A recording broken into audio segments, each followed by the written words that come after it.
Ang liturgy or formal religious program and ritual ba ay talagang worship na? Pag ba dumalo at nag-participate sa pagtugtog, pag-awit, pagsayaw, pagbigkas sa mga corporate chants and verses and prayers, yung bang pagdalo sa praise and worship program ay nag-true worship na nga talaga by the standards of Jesus. John 4:23, sabi ng Panginoong Jesus, "Subalit dumarating na ang panahon, at ngayon na nga, na ang tunay na sumasamba sa Ama ay sasamba sa Kanya sa Espiritu at sa katotohanan, sapagkat ganyan ang uri ng pagsambang ninanais ng Ama." True worshipers will worship the Father in spirit and in truth. The Father is looking for those who will worship Him that way. That way ba tayo mag-worship? Do we worship in spirit and truth o dumadalo lang ng mga programa? Ano ang ibig sabihin ng Panginoon nung sinabi niyang darating ang panahon, and in fact dumating na nga kasabay ko, na ang tunay na nananampalataya ay mananampalataya, sasamba sa Espiritu at sa katotohanan, that people will worship in spirit and in truth. Ano yung kahulugan nun? Naintindihan na ba talaga yung in spirit and in truth? At yan ang ating aarukin sa tulong ng ating Panginoong Jesus. In spirit and truth, what it is not. Salamat, Panginoon, dahil maaari kaming manuri ng aming mga sariling mga kaugalian, mga ginagawa sa buhay, at ngayon turuan niyo po kaming suriin if we worship in spirit and truth. Kayo ang mangusap, kaliwanagan niyo ang maghari, turuan niyo po kami tigabayan. Dalangin namin, Ama, ang lahat ng ito sa ngalan ng iyong anak na si Jesus. What are hindrances to true worship? Mga hadlang sa pagsamba sa Espiritu at sa katotohanan. Hango sa encounter ni Jesus with the Samaritan woman, sasala tayo't sasagap ng mga katotohanan na nagbubunyag kung ano ang hindi worship in spirit and truth, para masuri natin ating mga sarili. At sa ating pag-aaral, pag-isipan na agad ang interpretation and application. Kanya-kanya agad isip. John 4, kailangan dumaan si Jesus sa Samaria. So, unang hadlang sa spiritual worship, geography, lugar, geographical divisions and distances. Hanggang ngayon, totoo yan. Nagiging hadlang, nagiging bakod ang mga geographical fences. Dumating siya sa isang bayan na tinatawag na Sychar. Malapit ito sa bukid na ibinigay ni Jacob sa kanyang anak na si Joseph. Dito matatagpuan ang balon ni Jacob. Dahil napagod si Jesus sa paglalakbay, umupo siya sa tabi ng balon. Halos katanghalian na noon. Hindrance to worship, history. At hindi na natin iisa-isahin yan dahil marami tayong ibang pag-uusapan. Isipin nyo na lang kung bakit hindrance to true worship ang history. Bakit history also gives walls and fences na hindi mo marating ang spiritual worship. May isang Samaritanang dumating doon upang umigib, at sinabi ni Jesus sa kanya, "Maaari bang makiinom?" Wala nun ang kanyang mga alagad dahil sila'y bumibili ng pagkain sa bayan. Sinabi sa kanya ng babae, "Ikaw ay Hudyo, at Samaritana naman ako. Bakit ka humihingi sa akin na inumin?" Sinabi niya yon sapagkat hindi nakikihalubilo ang mga Hudyo sa mga Samaritano. Another hindrance, race. Racial divisions. Sumagot si Jesus, "Kung alam mo lang," ibig sabihin hindi alam, ha? "Kung alam mo lang ang kaloob ng Diyos at kung sino itong humihingi sa iyo ng inumin, ikaw ang hihingi sa Kanya at bibigyan ka naman niya ng tubig na nagbibigay buhay." Hindrance to worship, ignorance. This woman was raising religious issues. These Samaritans and the Jews were very religiously informed. Kaya nga sila magkakaaway, naghihiwa-hiwalay dahil pare-pareho silang may alam, although magkakaibang alam. So isang hadlang sa tunay na pagsambang espiritual, ignorance. Religious and spiritual blindness. Maraming sumasamba pero puro faith, pero walang alam from Jesus. Kung kani-kanino galing ang alam. Maraming puro faith pero hindi alam ang tamang pagsamba according to the standards of Jesus. Ni hindi kilala ang tunay na Ama. Ni hindi kilala kung sino ang sinasamba at dapat sambahin. John 4:22, sabi ni Jesus sa babae, ni hindi nyo kilala ang inyong sinasamba. Can you imagine? Samba ka ng samba, tapos hindi mo naman pala kilala kung sino yung sinasamba mo. Parang yumuyuko ka, lumuluho, tapos may kortina. Sa likod pala kung sino yung nandun, hindi mo naman kilala. Sabi ni Jesus, hindi ninyo kilala ang inyong sinasamba. Tayo kaya kilala talaga natin? Suriin. Maraming ignorant of what true spirituality is for and what true spirituality brings and what mere religiosity brings. Magkaiba ang spirituality sa religiosity. Kaya maraming relihiyoso hindi naman spiritual at maraming spiritual hindi relihiyoso. Dapat yan, alamin natin. Now, hindrance and obstacle to true worship, ignorance of the true gift of God, which is grace and love. Yun ang tunay na regalo ng Diyos. Ignorance of life and the living water, who is Jesus, the true Son of God, the true I am. Kasi maraming mga pretenders na I am ng I am. Hindi naman pala talaga sila. Jesus is the true source and giver of life, of the living water. So marami, ignorant sila of the gift of God, the way to receive life and to receive the living water. May mga pambulag kasi, nakakabulag. At ano yon? Primarily, the law. Napakalinaw ng 2 Corinthians 3:14-17. Ngunit naging matigas ang kanilang ulo, kaya't hanggang ngayon nananatili ang talukbong na yon habang binabasa nila ang lumang tipan. Maaalis lamang ang talukbong na yon sa pakikipag-isa kay Kristo, nang ibig sabihin ay pakikipaghiwalay kay Moses sa teachers of the law and Pharisees representing Moses. Napakalaking paghiwalayan sa nakaugaliang paniniwala. Pero sabi ng 2 Corinthians, pagka puro matandang tipan ang laman ng utak mo at puro yung law ni Moses ang laman ng utak mo, may talukbong na nagtatakip sa mata mo para makita si Jesus, para makita yung tunay na bigay ng Diyos na grace and love. Kasi ang mananatiling nagahari sa utak mo ay law, judgment, legalism.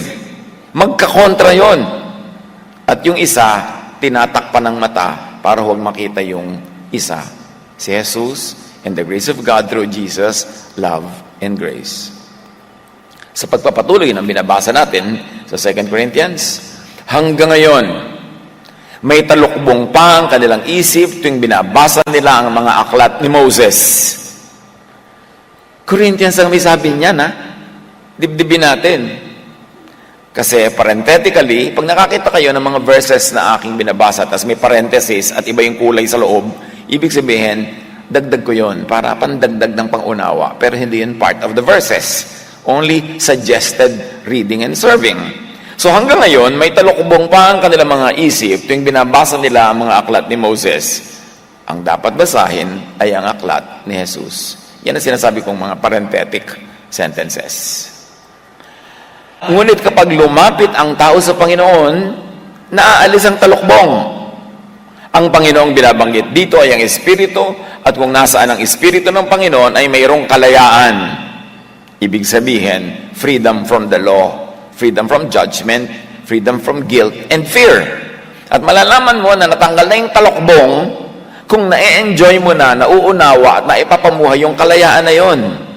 At hindi ka na nabubuhay sa takot, sa judgment at sa law kasi tinanggal na yung talukbong, wala ka ng pagtitig doon sa nakaraan na lumang tipan dahil nakatingin ka ngayon sa bagong tipan sa dugo ni Jesus, which is freedom, love, and grace. Ituloy natin ang kwento ng encounter ni Jesus with this woman. At siguro 5,000 beses na natin binasa to eh. Pero ito yung binabasa natin, naghahanap tayo ng mga bagong mga katuroan. Nagsalita ang babae, Ginoo, malalim ang balong ito at wala ka namang pansalok. Saan ka kukuha ng tubig na nagbibigay buhay? Ang balong ito ay pamana pa sa amin ng aming ninunong si Jacob. You see, meron na naman siyang racial superiority kasi ninuno daw niya si Jacob at yung balon kanila hindi sa mga Hudyo, hindi sa lahi ni Jesus. Dito siya uminom, gayon din ang kanyang mga anak at mga hayop. Higit ka pa ba sa kanya? Sabi niya, you see, the racial issues, these geographical issues na naghahati-hati sa tao. So hindrance to worship here is racial, tribal, national pride, and prejudice. Na hanggang ngayon, among Christians around the world ay buhay na buhay pa. May mga lahing may superiority complex, may mga lahing may inferiority complex, dahil iniisip nila yung mga lahing may superiority complex ay superior nga. So hindrance yun sa true fellowship in worship. Sumagot si Jesus, ang bawat umiinom ng tubig na ito'y muling mauuhaw. Ngunit ang sino mang uminom sa tubig na ibibigay ko sa kanya ay hindi na muling mauuhaw kailanman. Ang tubig na ibibigay ko ay magiging batis sa loob niya. Ang patuloy na bubukal at magbibigay sa kanya ng buhay na walang hanggan. Kitang-kita natin dito, yung buhay na ibibigay ni Jesus ay nasa loob ng tao, wala sa labas. Hindi mo kailangang maghanap kung saan-saan, umakyat ng mga bundok, lumusong ng mga libis, tumawid ng mga dagat, dahil sabi, ang tubig ng buhay na ito, ang buhay na walang hanggang ito ay bubukal sa inyong kalooban. Mararamdaman nyo, malalaman nyo, malalasap nyo na meron kayong buhay na walang hanggan. At kailan yon? Pag natanggal ang talukbong ng panakot, ng takot sa law, sa judgment, ng guilt. Dahil makakaramdam ka na ngayon na malaya ka na, hindi mo na buhat-buhat lahat yung kasalanang ipinapataw sa iyo ng law. Meron ka ng pakiramdam na meron ka talagang buhay na walang hanggan, magaan, masaya, tahimik, payapa. Kaya sabi niya, sa kalooban mo yan manggagaling. Kaya ang dapat magbago sa tao ay ang kanyang kalooban. Ang kanyang pananaw, ang kanyang utak, ang kanyang isip. Hindi magbago ng membership ng church, hindi magbago ng lugar na dadaluhan, na pagdadasalan. Wala yun, nasa loob. Kaya sabi ni Jesus, the kingdom of God is in you. Yun ang iyong hanapin. Huwag kang maghanap kung saan-saang nasa labas mo, nasa loob ang paghahari ng Diyos. Sinabi ng babae, Ginoo, bigyan niyo po ako ng tubig na yan upang hindi na ako muling mauhaw, ni pumarito pa upang sumalok muli. Umuwi ka at isama mo dito ang iyong asawa, wika ni Jesus. Wala akong asawa, sagot ng babae. Sinabi ni Jesus, tama ang sinabi mong wala kang asawa. Sapagkat 5 na ang iyong naging asawa. At ang kinakasama mo ngayon ay hindi mo asawa. Totoo nga ang sinabi mo.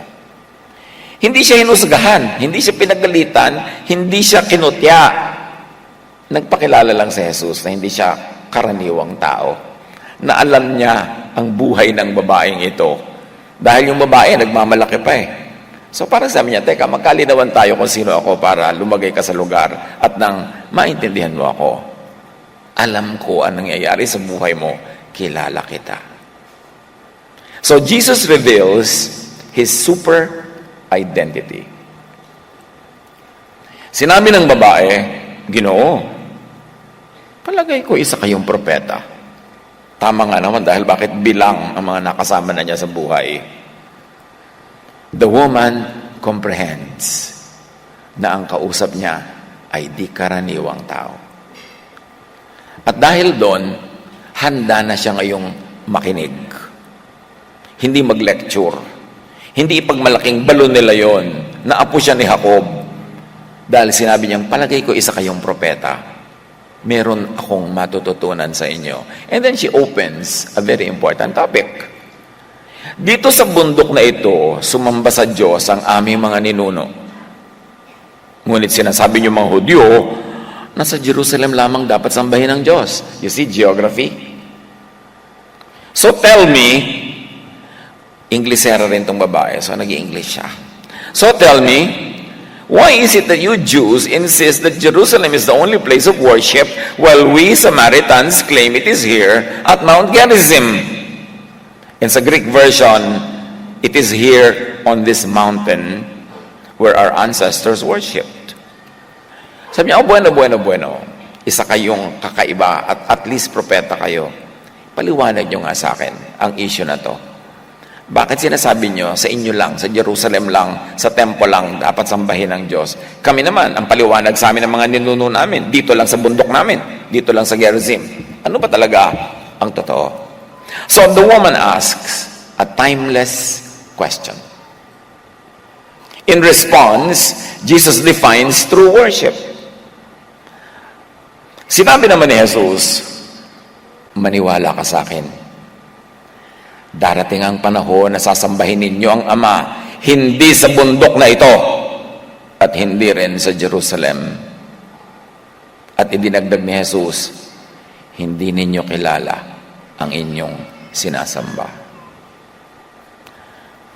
Pagsabihan ka nito, kayo, mga ninuno nyo, generations na sumasamba, sabi ni Jesus, dahil kilala mo na ako'y propeta, handa ka nang makinig sa higher teaching. Hindi nyo kilala ang sinasamba nyo. Hindi nyo alam kung sino ang sinasamba nyo. Jesus replied, believe me, dear woman, the time is coming when it will no longer matter whether you worship the Father on this mountain or in Jerusalem. So here, true worship, wala sa geography or location. Tapos hanggang ngayon, ang dami mga Kristiyano, kandara pa ng pilgrimage, kandara pa ng punta dito, punta doon. Sinabi na nga ni Jesus hindi sa Jerusalem, hindi sa Samaria, hindi na yun ang mahalaga sa pagsamba, hindi location. You Samaritans worship what you do not know. So ang mahalaga sa true worship ay kung sino at kung tama ang sinasamba. True worship is not about geography, location, or locality.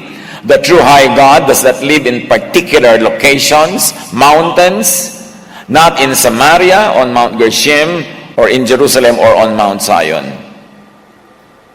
In other words, may malaking pagtutuwid si Jesus sa pagsamba. Sinabi niya sa babaeng ito, pero sinasabi niya rin sa ating lahat na tumutunghay sa usapan nila. Kaya makinig. The true high God does not live in man-made temples. Kaya may mas malaking pagtutuwid dito. Makinig. Acts 7:48-50. Gayunman, ang kataas-taasang Diyos ay hindi naninirahan sa mga bahay na ginawa ng tao. Walang bahay ang Diyos.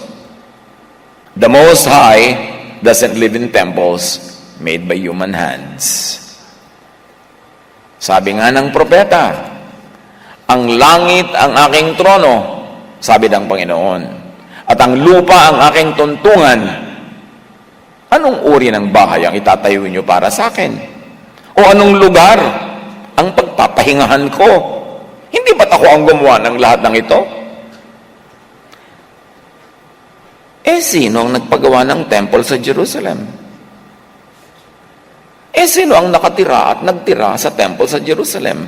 Sino ang nasa Mount Gerizim sa Samaria na sinasamba ng mga Samaritans naman? Sabi ni Jesus, hindi nyo kilala. Clueless kayo kung anong ginagawa nyo sa worship nyo. John 4:22, hindi nyo kilala ang inyong sinasamba. Basta samba kayo ng samba. Dapat alamin nyo muna para magkaroon kayo ng true worship. Ngayon sa ganito mga kapatid, ang pangangaral ay hindi lamang sa pagbibigay ng sagot, kundi sa pagbibigay din ng tamang tanong. At sa pagbibigay ng pagkakataon sa bawat isa na magtanong, manuri at maghanap ng sagot. Yan ang homework niyong lahat. Alamin, sino ang sinasamba sa Mount Gerizim? Hindi pala nila kilala. Akala nila, yun, pero hindi pala. Sino ang nagpagawa at nagtira sa temple sa Jerusalem? Gayong sinasabi ng scripture, God, the Most High, does not live in temples. Homework nyo yan. Next month, kayo ang magpipreach dito. Kailangan dalhin nyo ang inyong mga na-research. Now, true worship is not about national, tribal, and cultural identity. Tapos ngayon, marami mga Kristiyano, hibang na hibang sa paghabol sa iba-ibang lahi dahil sinasabi nila, mas malapit sa Diyos ang lahing ito. Walang ganun. Isang kagilagilalas na kasinungalingan. Colossians 3:11, in this new life in Jesus, it doesn't matter if you are a Jew or a Gentile. Kita nyo, it doesn't matter if you are a Jew or a Gentile. Tapos yung iba, habol lang, habol sa mga Jew. Nagpapanggap na Jew. Nagiging trinket Jew, pati mga kasuotan ng Jew, ginagaya. Sinabi na nga, it doesn't matter if you are a Jew or a Gentile. Circumcised or uncircumcised, barbaric, uncivilized, slave or free. Christ is all that matters. And He lives in all of us. Si Kristo ang pinakamahalaga sa lahat at siya'y nasa inyong lahat. Pag-isipan niyong mabuti yan, siyempre, ibig siyang angkinin at solohin ng kung sino-sino. So sasabihin lang, wala pa sa'yo si Kristo hanggang di namin binibigay sa'yo. Hanggang di ka namin binabautismuhan, o hindi ka namin kinukulto, hindi ka namin tinuturuan, wala pa sa'yo si Kristo. Sinabi na nga nasa inyong lahat ang Panginoon. Dapat nyo lang hanapin, dapat yung hukayin kung nasa kaloob-looban, because the kingdom is in you. Dinala na ni Jesus nung dumating siya. Hindi yan ipinagkait sa iba at ibinigay lang sa konti. Available to all. Ayaw siyempre yan ng corporate religion kasi nawawala yung franchise. Nawawala yung power. As dispenser of blessing, as the only ark of safety, as the only door to heaven. Press release lang yun. Dito kayo sa scripture makinig. True worship is not about religious membership. Luke 17:20-21. Minsan si Jesus ay tinanong ng mga Pariseo kung kailan darating ang kaharian ng Diyos. Kasi sa mga Jews, ang kaharian ng Diyos ay isang bagay na darating mula sa langit. Bababa kasama ng mga ulap, inaantay-antay, inaabang-abangan, ipinapangako, tulad ng ipinapangako sa mga sinaunang Pilipino, ang pagkawala ni Bernardo Carpio sa pagkakagapo sa kuweba. Ibinibigay ito para may asahan kay, para lagi kang sumunod at kumapit. So, sabi niya, kailan ba darating ang kaharian ng Diyos? Yung kasi inaabangan nila, yung pagdating ng kanilang Mesaya, yung pagdating ng magliligtas sa kanila at bibigyan sila ng tagumpay laban sa lahat ng mga lahi sa mundo, gagawin silang military power and the center of the world. Yan ang kanilang paniniwala tungkol sa kanilang Jewish Messiah. In fact, si Jesus napagkamalan nilang Jewish Messiah nila. Kaya some people were about to take Him by force and force Him to become their king. Pero umalis si Jesus at nawala sa kanilang kalagitnaan.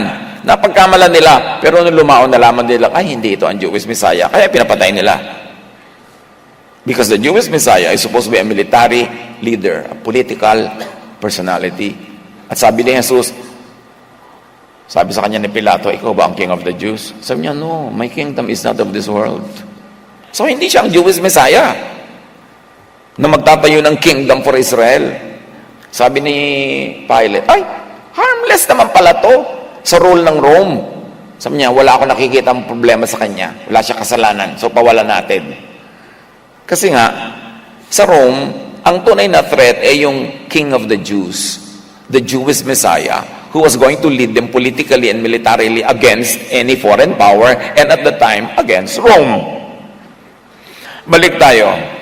Tinanong ng mga Pariseo si Jesus, kailan darating ang kaharian ng Diyos? Sumagot siya, walang makikitang palatandaan ng pagdating ng kaharian ng Diyos. Kaya yung mga nahihibang dyan ng mga Kristiyano, tuwing lilindol, ayan, darating na si Jesus. Di ba? Tuwing merong dam na bumaha, ayan, second coming na. Tuwing may puputok na bulkan, end of the world na. Tuwing may pumuputok na pigsa, ayan, talagang end of the world na. Lahat na lang. Sabi ni Jesus, walang makikitang palatandaan. So tuwing may palatandaan, fake yun. Ano yun? Fake. Huwag kayong nagpapapaniwala sa kanyang mga kahibangan na lagi na lang natatakot. Nag-climate change lang, end of the world na. Talagang every so and so, may cycle ang planet nagpapalit. Except na nung huling palit, wala pa tayo dun. Hindi natin nakita. Pero ngayon, nagpapalit lang, mag-adjust ka lang. Ang init-init po, edi, huwag kang magbilad. Mamayang gabi ka na lumabas. Adjust. Tumataas po ang mga dagat, edi, pumunta ka sa bundok. Alaga namang nandun ka, tapos papanalangin mo, huwag tumaas. Talagang ganun. Natutunaw ang mga yelo. Ilang beses na yung natunaw, nabuo, natunaw. Hindi yung end of the world. The planet is just changing the system to adjust to overpopulation ng mga tao. So, sabi ni Jesus, walang ganyan. Fake news yan. Walang palatandaan. At wala rin magsasabing, narito na o naroon na. Sabi niya, alam niyo kung bakit walang palatandaan ang pagdating? Kasi walang mangyayaring pagdating. Kasi ang kaharian ng Diyos ay nasa inyo. Nasa puso. Nasa isip. Wala sa darating na kung ano-anong phenomena. Nandyan na nga. Sa inyo nananahan. Hindi kayo ang papasok sa kaharian ng Diyos. Ang kaharian ng Diyos ay pupunta sa inyo. Kaya ang sabi ng prayer na itinuro ni Jesus, mapasa amin ang kaharian mo. Mapasa loob. Hindi yung darating na parang mga ulap-ulap. The kingdom of God is already among you. Sabi ni Jesus, the kingdom of God is in you. Sobra niyong pag-isipan yan. Huwag lang madinig, tapos lalampas. Ilang beses na natin narinig yan, pero iniisip ba natin kung anong kahulugan? That the kingdom of God is in us. True worship is not about particular methods and rituals and liturgies. Pinag-aaway-awayan pa yan. Noong 1980s, yung mga conservative at nagiging contemporary Christian churches noon, nagbabangayan, naghihiwalay, nag-i-split ang mga church o the simple issue kung gagamit ng drums sa worship. Worship din, parinigan ng drums. Awat na. Yang drum na yan, ang daming churches nag-split. Kung gagamit ng drum or not. At meron pa mga churches nag-accommodate. May una silang part 1 ng kanilang pagsamba. Yung tinatawag nilang praise and worship. Merong drum. Dugudugudugudung, di ba? May kung ano-ano, may cymbals. Tapos noon, may konting pahinga. And now, part 2, magsisimula na ang banal na pagsamba. Ibig sabihin, organ na lang yung tugtog. Yan yung mga nagdi-divide. Mga issues na hindi naman dapat ginagawang issue. Kailan ba mag-offering before or after the message? Kailan ba tatayo, uupo? Yan pinag-aaway-awayan. Pero wala yan dyan. Romans 12:1-2, I plead with you to give your bodies to God. Let them be a living, meaning not dead, and holy sacrifice, the kind He will find acceptable. Ang isa daw tunay na worship in spirit and in truth is to give your body as a living sacrifice. Ano yun? Ihakain mo ang sarili mo para saksakin dyan, sunugin? No. Maglingkod ka sa mga nangangailangan, mag-abot ka ng pagkain sa mga gutom, hagurin mo yung mga likod ng mga nagdaramdam, abutan mo ng pera yung salat na salat, dalawin mo ang mga nakakulong, pakainin mo ang mga nagugutom. Yun ang high religion. To offer your body as instruments of service of love. Because God is love, Jesus is love. Hindi yung body mo lang na nagkakakawag ka ng katataas ng kamay, although wala namang masama doon, pero kahit mangawit ka ng katataas ng kamay, kung wala kang ginagawang paglilingkod sa kapwa, hindi pa worship yon. Minsan emotional tripping lang yon. Yung mga iba yung, gusto ko pa yung worship, napaiyak talaga ako. Nag-emotional trip ka yata. Gusto mong paiyakin kita, halika rito. Hindi dapat ganun. This is truly the way to worship Him. Sabi na binabasa natin, don't copy the behavior and customs of the world. But let God transform you into a new person by changing the way you think. Then you will learn to know God's will for you, which is good and pleasing and perfect will. So the way to true worship is to change your mind. Change your mind about God. Change your mind about how to worship God and worship in spirit and truth according to the teaching of Jesus. Romans 12:1-2, ialay ninyo ang inyong sarili bilang isang handog na buhay. Ano ba yung buhay? Kumikilos. So handog sa pagkilos. Worship through movement. Banal at kalugod-lugod sa Diyos. Ito ang karapat-dapat na pagsamba ninyo sa Diyos. Meaning sa pagiging buhay at sa pagkilos, meaning sa pagmamahal sa kapwa. Huwag kayong makiayon sa takbo ng mundong ito, samba ng samba without understanding. Sa halip, hayaan ninyong baguhin ng Diyos ang inyong pag-iisip tungkol sa kung sino talaga siya at kung paano talaga sumamba. Sabi, upang maunawaan ninyo ang kanyang kalooban, sa gayon magagawa ninyo kung ano ang mabuti, kalugod-lugod, at ganap na kalooban ng Diyos. Ibig sabihin, hindi pa ninyo ginagawa kung ano ang mabuti, kalugod-lugod, at ganap na kalooban ng Diyos. Kaya sinasabi pa dito. Isaiah 29:13, and so the Lord says, these people say that they are mine, they honor me with their lips, but their hearts are far from me, and their worship of me is nothing but man-made rules learned by rote.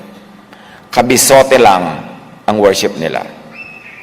Hindi galing sa loob, memoryado lang. Their worship is a farce, for they teach man-made ideas as commands from God.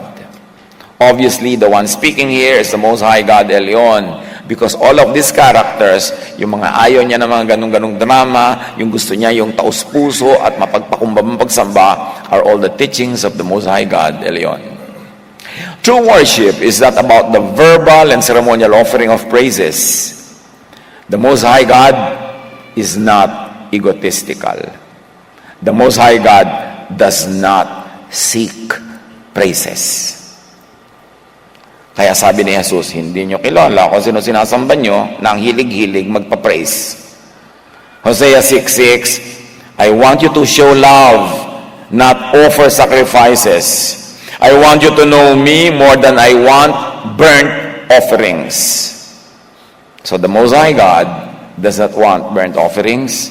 He wants His people to love one another as act of worship. Sapagkat wagas na pag-ibig ang nais ko at hindi handog. Sino ang mahilig sa handog?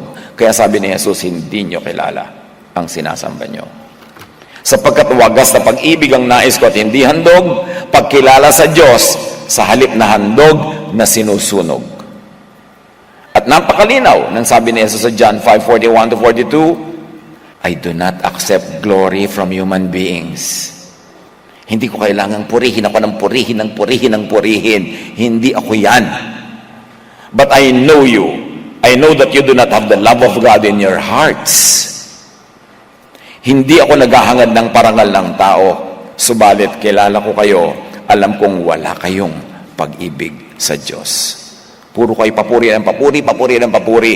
Talaga bang may pag-ibig kayo sa Diyos? Show it by loving others. True worship is not about the offering of sacrifices. Hebrews 10:4, for it is not possible for the blood of bulls and goats to take away sins. Bakit offer sila ng offer ng blood of bulls and goats? Kanino nila ino-offer? Samantalang sinasabi, hindi ako mahilig sa mga ganyan. Sino ang mahilig? Sabi ni Jesus, hindi nyo kilala ang sinasamba nyo. Ipinapakilala ko sa inyo para maituwid ang mga ginagawa nyo. Psalm 51:16-17, you are not happy with any sacrifice. Otherwise, I would offer one to you. You are not pleased with burnt offerings. Yan ang sinasabi to the Most High God. You are not pleased with burnt offerings. The sacrifice pleasing to Elohim is a broken spirit. Marami sa atin, bago sa paninig yung Elohim, actually Elohim is translated into English as God. So actually, ang Hebrew nun, Elohim. Kaya pag-aralan nyo. And there's that version of the Bible, the Names of God Bible version, that does not translate the Hebrew words. Kaya ang mababasa mo doon, Elyon, Elohim, hindi yung mga the Lord, God, kasi in English na eh. Nawawala tuloy yung identity. I encourage you to read the Old Testament, especially in the Names of God Bible version, because there, the names are revealed as they are given in Hebrew. Hindi nakakubli sa mga English translations. John 4, subalit dumarating na ang panahon, sabi ni Jesus, at ngayon na ngayon, na mga tunay na sumasamba sa Ama ay sasamba sa Kanya sa Espiritu at sa katotohanan, sapagkat yan ang uri ng pagsambang ninanais ng Ama. Kung dumarating pa lang ang panahon ng tamang pagsamba, ibig sabihin, all throughout history, hindi tama ang pagsamba nila. Dahil bakit sinasabi ni Jesus, dumarating na ang panahon at ngayon na nga, na ang tunay na sumasamba sa Ama ay sasamba sa Kanya sa Espiritu at sa katotohanan, not in the manner that you Samaritans and not even the Jews in Jerusalem do. Malaking revelation yan. Huwag nating lampas-lampasan yung turo ni Jesus para kumapit tayo at mangunyapit na parang toko sa mga nakasanayan nating kahulugan nun. Hingin natin kay Jesus, ano ba talagang sinasabi niya para tayo makasunod. But the time is coming, sabi ni Jesus. Indeed, it's here now, when true worshipers will worship the Father in spirit and in truth. The Father is looking for those who will worship Him that way. Yun ang hinahanap ng Ama na pagsamba. Yun ang hinahanap ng Ama ng mga sasamba. True worship is about worshiping the true Father in spirit. May true Father kasi may fake. Homework. Sino ang fake? Pag sinabi ni Jesus, I am the truth, ibig sabihin may falsehood. Pag sinabi ni Jesus, I am the way, therefore merong dead end. Pag sinabi niyang, ako ang buhay, therefore merong death.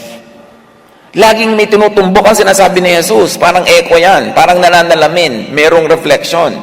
So sinabi niya, I am the way, kasi ang nakasanayan ng mga tao, hindi yung true way, dead end. Dapat alamin. Sabi niya, true worship is about worshiping the true Father in spirit, not in the flesh, not in material or physical or sensual ways. Pag sinabi, worship God in spirit, ibig sabihin, don't worship in the flesh, in material things. Kailangan spiritual. At ano ang spiritual? Hindi nakikita, hindi nahahawakan. Philippians 3:3, for we worship by the Spirit of God. We put no confidence in human effort. Ano yung human effort ng worship? Marami yun. Yung nagdadadapa ka dyan, nagtitihaya ka, na kung ano pinagkakagawa mo, mga ritual, mga programa, mga props. Hindi yun masama per se. Pero hindi pa yun ang worship. Dapat yun, portal pa lang, pinto, para makapasok ka doon sa sacred space. Pero akala na iba yun na yun. Yung umattend ka ng program, nag-worship ka na, nagtaas ka ng kamay, nag-worship ka na, kumanta ka na, nag-worship ka na. Kaya yung mga iba, 10, 20, 30, 40 years, worship ng worship, wala naman spiritual growth. Kasi dumadalo lang ng programa. Handun na. Parang, ayun na, nakasamba na ako. Anong ginawa mo? Ay, di kumanta ako, nag-pray ako, naghulog ako sa basket. Yun lang, sumamba ka na. Yun lang ba talaga yun? O, step pa lang yun patungo sa tunay na pagsamba. Suriin. Romans 8:26, and the Holy Spirit helps us in our weakness. For example, we don't know what God wants us to pray for, but the Holy Spirit prays for us with groanings that cannot be expressed in human words. You see, we don't even know how to pray.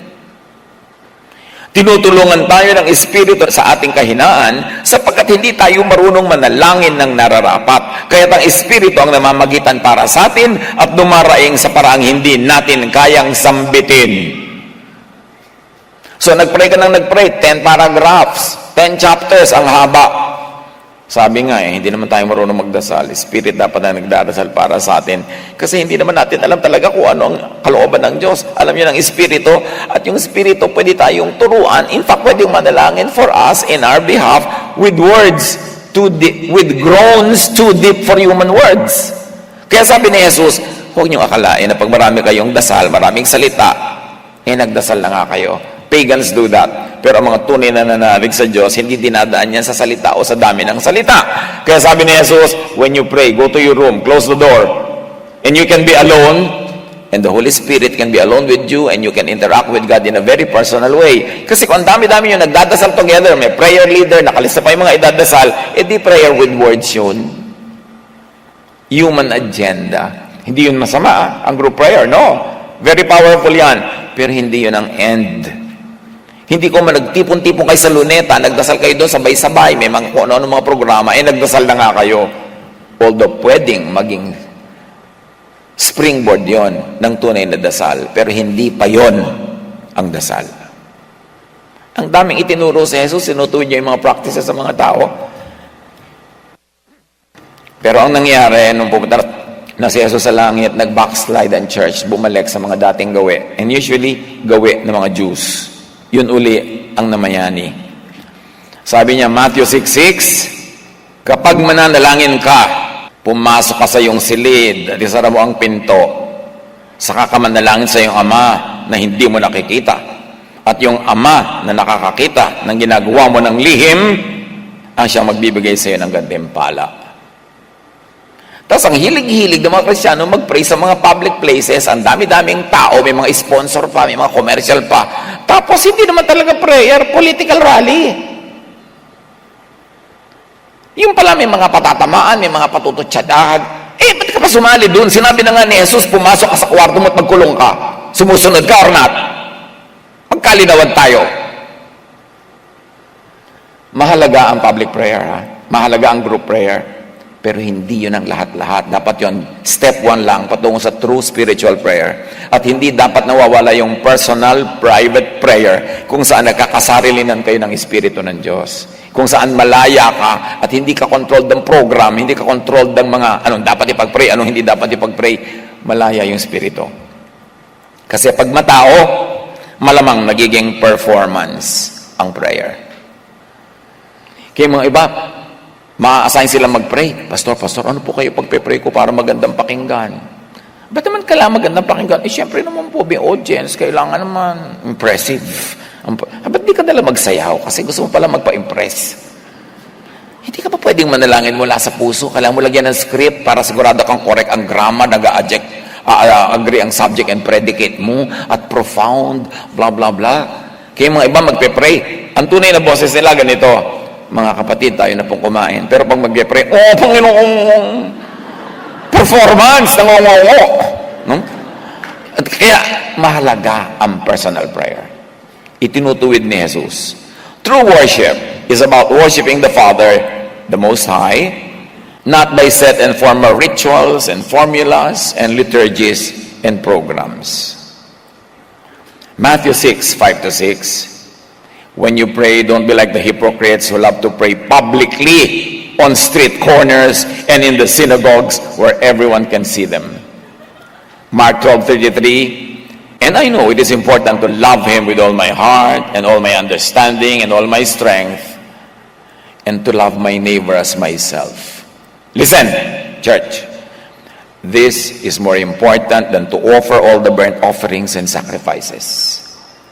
Mahalin mo daw ang iyong kapwa, mas mahalaga kaysa dalhin mo lahat ang handog. Than to offer all the burnt offerings and sacrifices required by the law. In other words, loving others is more important than worship in the temple where all those offerings are made. Loving others is high worship. True worship is about worshiping the Father, the Most High, not by formal programs that need and feature material tools, locations, temples, buildings, artifacts, and other props. Kaya, pinapasimplify ko ang ating mga sambahay, ang ating mga Bible study. Hindi mo kailangan ng mga drum set, ng mga organ, mga pantugtog. Kung meron, mabuti. Pero kung wala, don't stress yourself. Kasi hindi naman umiikot doon ang tunay na worship. Kundi sa pagmamahal sa kapwa. Kahit kumanta kayo a cappella, sumabay kayo sa plaka o sa tugtog o sa electronic music, basta tumutulong kayo sa kapwa, nag-worship kayo ng mabuting mabuti.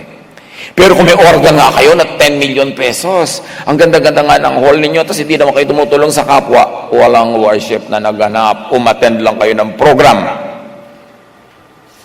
Matthew 18:20, for where 2 or 3 are gathered as my followers, I am there among them. So you see, hindi mo kailangan magpa-register sa SEC. Hindi mo kailangan bigyan ng authority ng mga self-appointed, mga kung sino-sinong high-sounding religious leaders na kailangan para ka makapagtayo ng church, may authority nila, may pirma nila. Sabi ni Jesus, pag may 2 o 3 sumasamba sa akin, may church. Nandun kayo, nandun ako, kahit saang lugar yan. Hindi mahalaga ang location. Ang mahalaga yung puso na kayo ay nananalig at sumasamba kay Jesus. Acts 17:24-25. At ang mahalaga, sumasamba sa Ama sa ngalan ni Jesus. He is the God who made the world and everything in it. Since He is Lord of heaven and earth, He doesn't live in man-made temples, and human hands can serve His needs, for He has no needs. Napakalaking pang-blackmail lang, church. Serve God. Sinabi dito, you cannot serve God. God has no needs. But yes, we serve our church. We serve one another. Tutugtog ako ng maganda to serve you para ma-inspire kayo na kumanta at yung kanta maging portal into a higher level of spirituality. Makapasok tayo sa sacred space through music. Yes, magdo-donate ako para magkaroon tayo ng bubong, magkaroon tayo ng pang-rent, meron tayong silyang upuan, pero hindi yun service to God. God doesn't need service. Pang-blackmail lang yan na nagfa-fundraising. We serve one another. But when we serve one another, we serve God. Kasi sabi ni Jesus, when you do this to the least of me, do it to me. So, pinunasan mo yung mga silya para may upan silang malinis, you are serving them, you are serving me. Pero huwag tayong pauto na serve God. Yung para bang napakalaking kataksilan na umabsent ka minsan sa church dahil umattend ka sa libing ng lola mo. Tapos ba-blackmailing ka na kailangan unahin ng Diyos. Bakit? Ang pagmamahal ko ba sa lola ko o sa kanyang alaala ay hindi pag-una sa Diyos? Kasi yun nga ang mga ginagawa ng mga religion, ine-exploit ang mga tao, inuuto in the name of God. Kaya sabi ni Jesus, no. Worship in spirit. Worship in truth. And then to continue with the verse, He Himself gives life and breath to everything and He satisfies every need. Ang Diyos na gumawa ng sanlibutan at lahat ng naririto ay ang Panginoon ng langit at lupa, hindi naninirahan sa mga templong ginawa ng tao. Hindi rin siya nangangailangan ng anumang tulong o paglilingkod ng tao sapagkat siya mismo ang nagbibigay ng buhay, hininga at lahat ng bagay sa sangkatauhan. Pag sinabi mong I serve God, para namang inisip mong mas malakas ka pa kaysa sa Diyos, kailangan ka niya. Intindihin nga natin ang ibig sabihin nun.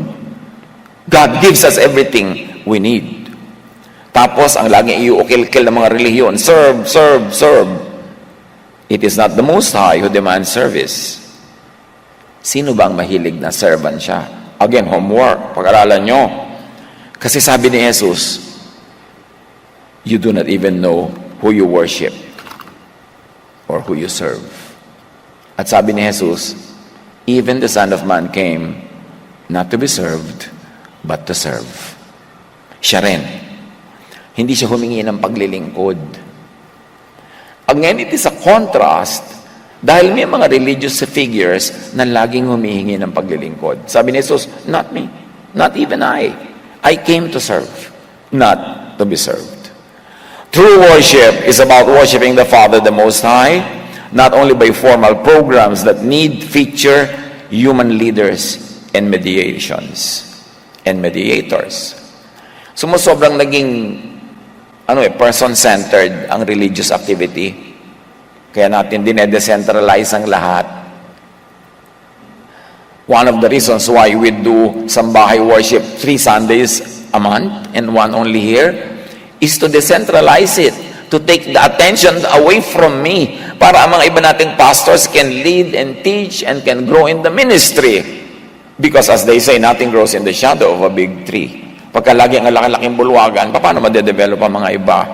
Dapat may dinedevelop tayong ganon para maraming avenues for growth. Hindi dapat sobrang dependent sa tao o sa isang tao. 1 Timothy 2:5, there's one God and one mediator who can reconcile God and humanity, the man, Christ Jesus. Iisa ang tagapamagitan sa Diyos at sa mga tao, ang taong si Kristo Jesus. There is no need for human intercessors between people and Jesus. Sabi kasi na iba, yes, si Jesus ang ating mediator between us and God, pero kami ang mediator naman nyo between you and Jesus. Walang ganon, invento lang yun ng mga tao. Red tape lang yan. Dumarami lang ang bida. Now, surely praying for one another has benefits, and it's nice when people pray for us. It's good when we pray for people, which we will discuss in part 2 of this message. Hindi kasi kasya sa isang worship lang, but it is not as necessary as self-appointed intercessors market themselves. Hindi kailangan. Hebrews 4:14-16. So then, since we have a great high priest who has entered heaven, Jesus the Son of God, let us hold firmly to what we believe. This high priest of ours understands our weaknesses. So let us come boldly to the throne of our glorious God. Hindi ka na kailangan magpasama, magpaakay. Go in to the presence of God boldly. There we will receive His mercy and we will find grace. True worship is about worshiping the Father in truth, not in lies, not in falsehood, not in religious drama, not in half-truths. The time for true worship had come with Jesus, had come with the revelation of Jesus. Inireveal ni Jesus, hindi nyo kilala, nyo sinasamba, ipapakilala ko sa inyo kung sino dapat. At ang worship nyo, hindi yan ang hinahanap ng Ama. Ang hinahanap niya is to worship in spirit and truth. So the time for that kind of worship had come with Jesus. Pero natuloy ba ang pag-develop ng ganong worship? Nag-backslide ang church into the religious traditions na kinalakihan nila. The true Father, at lagi natin sinasabing true Father kasi merong fake. The true Father seeks true and spiritual worship. Does not want worship that centers on man-made temples, sacrifices, human priests, leaders and intercessors, group hype, and emotional people getting their fix, their trip, their high, their religious opium. Marami kasi yung relihiyon naging opium na lang eh. Pampahay, kailangan ng tripping, kailangan ng fix. How can corporate worship be beneficial then? When it can serve as portal, as entry point to the divine space, to the divine frequency. And that's a word. Take note of that word frequency because we'll use it more often. So, corporate worship can be beneficial when it becomes a portal into what we call heaven, which is not a place but a state of heart and mind, and be one with the divine. Worship, corporate worship is beneficial when it is not packaged as an end in itself and by itself. Kaya sabi ni Karl Marx, na inspiration ng maraming socialist philosophies, the religion is as opium des volkes, or religion is the opiate of the masses. Religion is the opium of the people. Pangbangag para nila malimutan ang mga hapdi ng katotohanan. Pampahay para nila malimot ang kanilang mga kabiguan at kabiguan kahit ng relihiyon. Sabi Karl Marx yun. Partly, Karl Marx is right. But it is not all true in itself. Pagka ang religion ay ginamit mo talaga na pangbangag, panglibang, panguto, pangmangmang, magiging ganun nga. Magiging tama siya. Pero may tama rin paggamit ng religion. Kung ituturo mo si Jesus, ang kanyang katotohanan na nagpapalaya, at kung magwo-worship ka in spirit and in truth na siyang gusto ng Ama. Tuloy ang nangyari sa babae at kay Jesus sa John 4. Sabi ni Jesus, ang Diyos ay Espiritu at ang mga sumasampa sa Kanya ay dapat siyang sambahin sa Espiritu at sa katotohanan. Nakaapat na ulit na tayo, kailangan kasi tandaan ha? For God is Spirit, so those who worship Him must worship in spirit and truth. Now, we come to the message. Intro pa lang lahat kanina. Pwede nyo nang ilabas ang inyong mga biskwet. Numbers 23:19, God is not a man. God is not human. Obvious ba yun? Kailangan pa ba sabihin yun? Kailangan. Kasi sobrang na-anthropomorphize ang Diyos. Biglang ang Diyos sa isang parang lolong may puting balbas na nakaupo sa kanyang silyon, nalalapit-lapit kang uungot-ungot at ibibigay naman sa iyo mga gusto mo. Sobrang ginawang parang tao. Ang Diyos ay nagagalit. Yung, naku, lumilindol, minatabunan, nagalit ang Diyos. Alam niyo ba, may nagsabi sa akin na may isang pamilya, dahil meron silang kamag-anak na nagbalikbayan. Umabsent sila minsan, araw ng linggo sa church, at ipinasyal yung mga kamag-anak. At doon sa pasyalan, nabarog sa swimming pool ang bata, nabiyak ang bungo, nanganib ang buhay. Nung malaman ng mga nasa church, marami sa kanila sabi, parusayan ng Diyos, di sila kasi nag-church. Can you imagine that kind of mentality being developed and bred in the church?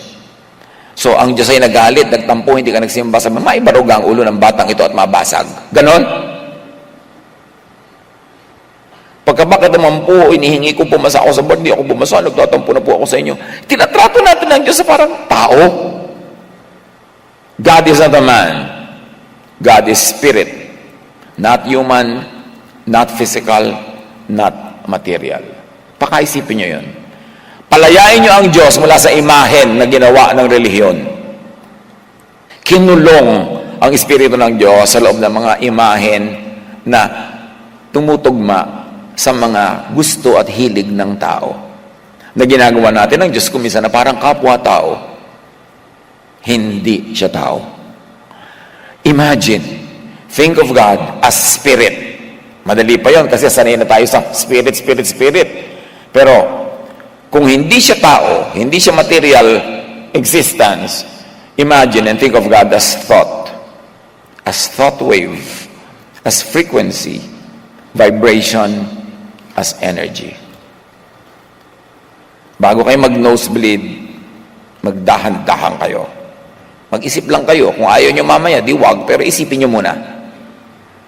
Imagine and think of worship in spirit as worship in thought wave, in frequency, in vibration, and energy. Absent po ako nung ituro yan nun eh. Well, mag-review ka. This reading of Jesus as worship in spirit and in truth, as worship in thought wave, frequency, and vibration and energy will be discussed in part 2 of this message. We shall attempt to read Jesus as worship in spirit in the light of and in relation to quantum and classical physics. Pinantal na yung iba, nadinig pa lang yung physics, geometry, tinitigdas na. Kailangan pag-aralan yan. Alam niyo mga itinuturo ng high school? Very important, buong buhay. So, pag-aralan natin in terms of resonance, neuroscience, psychology, and philosophy. Dahil nandun lahat ang katotohanan, hindi lang nasa loob ng simbahan. Hindi lang nasa loob ng catechism books. Colossians 3:2, set your mind on things above, meaning invisible. Ano pa ba ang invisible, kundi yung kakaiba o yung iba? So, set your minds on things above, not on earthly things, not on the visible. At ano pa ba ang visible, kundi yung nakasanayan. So, dapat explore na natin ang hindi nakasanayan, yung invisible, yung things above, not only the things on earth. Ang mga bagay na panlangit, ang isa-isip ninyo, hindi ang mga bagay na panlupa. Think of the invisible, not only the visible. Think of the intangible, not only the tangible. 1 Corinthians 2:11, for who knows a person's thoughts except their own spirit within them? In the same way, no one knows the thoughts of God except the Spirit of God. So, nakikita natin dito yung thought, yung spirit, said in the same breadth and depth as we'd say frequency, energy, vibration, wave.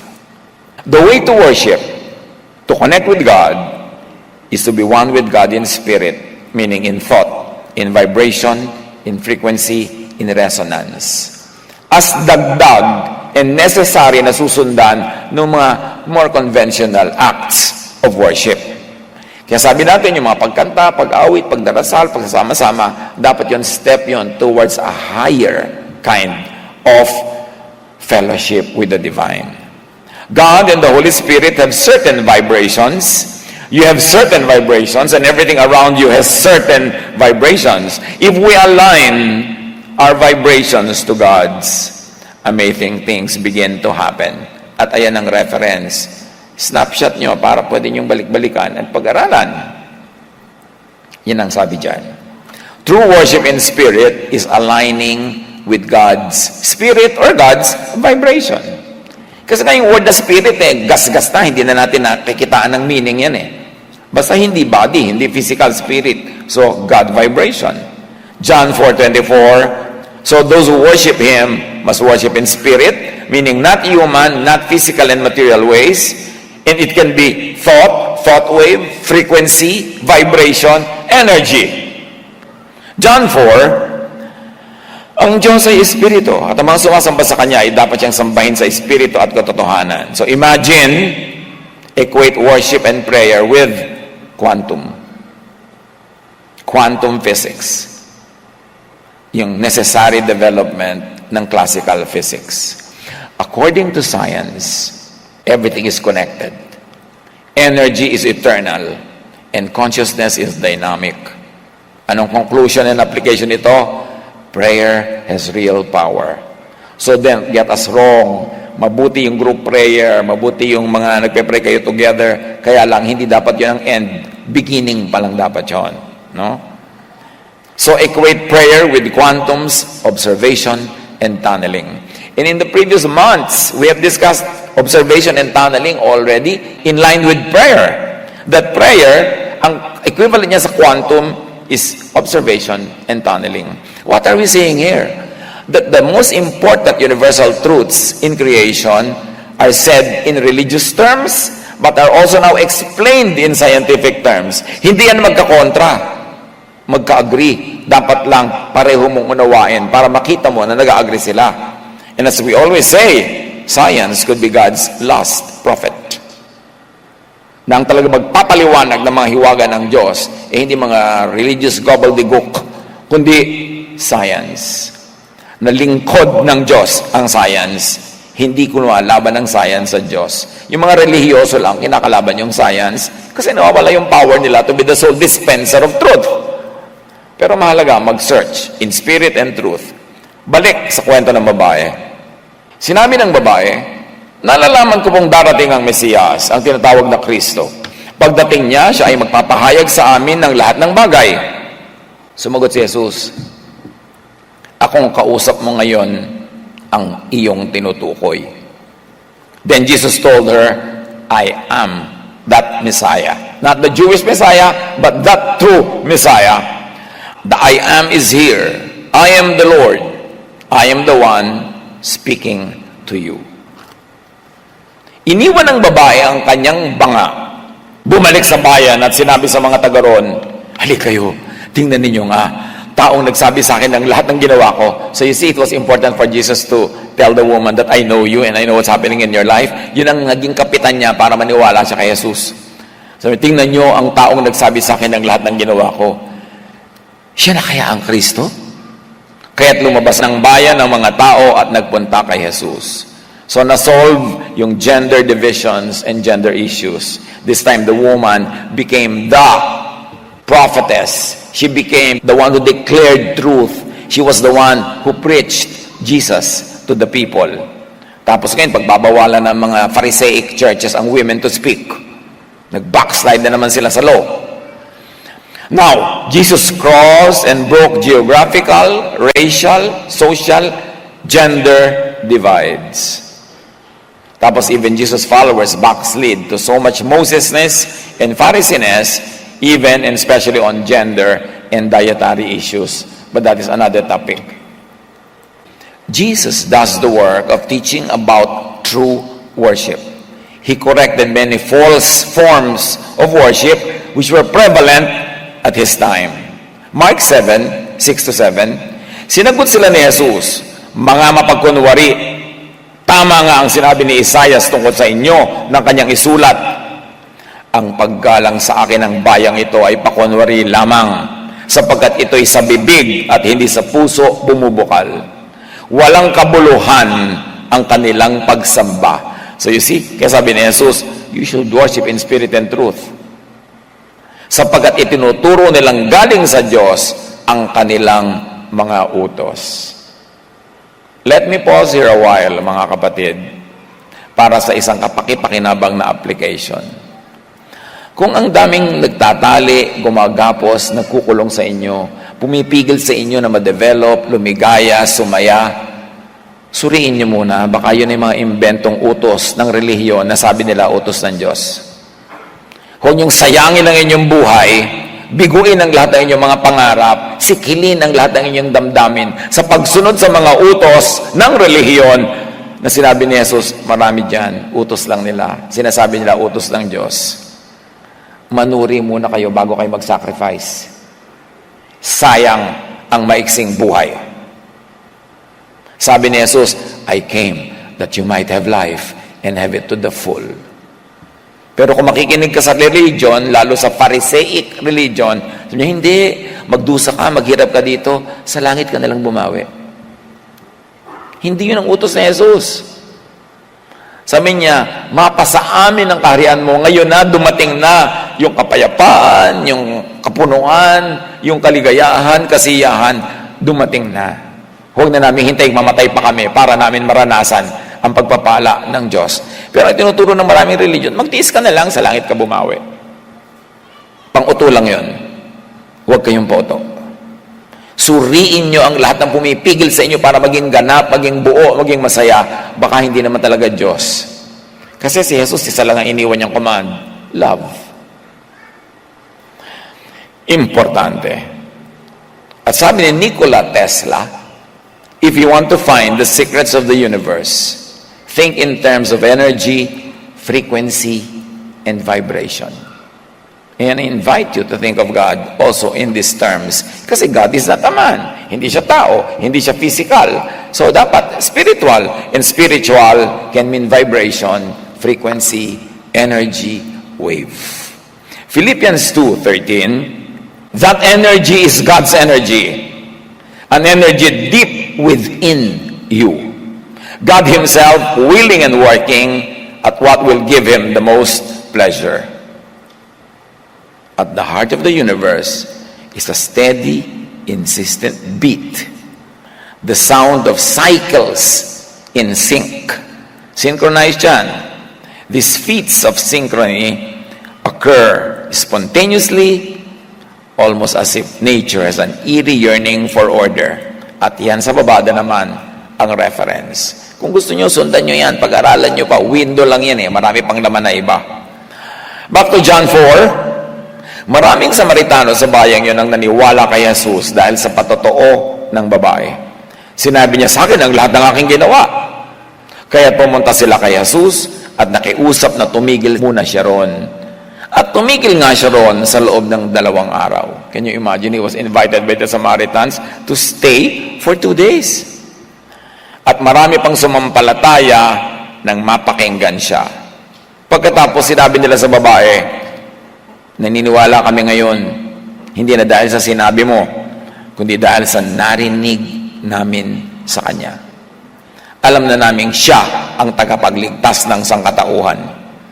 Tagapagligtas from the law, from judgment, from death, from fear, and from guilt, which is peace, which is love, which is heaven. Hear Jesus. Worship in spirit and truth. Reviewin natin ang ating paraan ng pagsamba. Kung sumasamba na ba talaga tayo o umaattend ng program. Review your concept and practice of worship. Your corporate, physical acts of worship. They are not an end in themselves. So observe. Ang worship ay hindi lang dapat emotional tripping. Kailangan may pagbabagong loob, pagbabago ng isip. So corporate worship is very useful and fruitful if natatranscend at nagiging portal, door, entry point into that sacred space where more spiritual revelation can happen. Enter the divine space through worship in spirit. Paano ba mag-worship in spirit? How does one enter sacred space? How does one become one with the Spirit of God? How does one vibrate with the Creator? Maraming elaborate na paliwanag, pero para sa pinakasimple at madaling maintindihan, love. How do you enter the sacred space of the divine? Vibrate in divine vibration. God is love. Jesus is love. Jesus is the way. Therefore, Jesus' way, love is the way to the divine. So kung hindi naguguluhan ka, magulo, maraming ideya yung kung gano-ano pa, simple na lang, love. Because when you love, you vibrate in the divine frequency. You enter that divine circle. You enter the eternal circle of the Father. Therefore, yun ang way to God. Jesus is the way to God. And Jesus' way is the way of love. Therefore, if you love, you are following in the way. Therefore, papunta ka sa divine frequency, sa divine circle, sa divine space. Panginoon, turuan niyo po kami na hamunin ang aming mga sarili para i-review ang mga dati na naming mga paniniwala at mga paninindigan at unawain namin kung anong sinasabi ni Jesus to worship in spirit and in truth. Huwag kaming panghinaan ng loob kung kailangan namin magpalit ng isip, kung kailangan mag-aral pa, mag-review pa, because you want us to grow from glory to glory. And to grow, we have to outgrow our previous situation. Mangaral po kayo, patuloy niyo pong buksan ang aming isip. Manalangin tayo, sarilinan sa Panginoon, at humingi pa tayo ng mga kakayanan upang maunawa ang mga mukhang mahihiwaga, pero actually ay mga simpleng bagay, especially when understood from God's probably last prophet, science. Be with the Lord in silent reflection.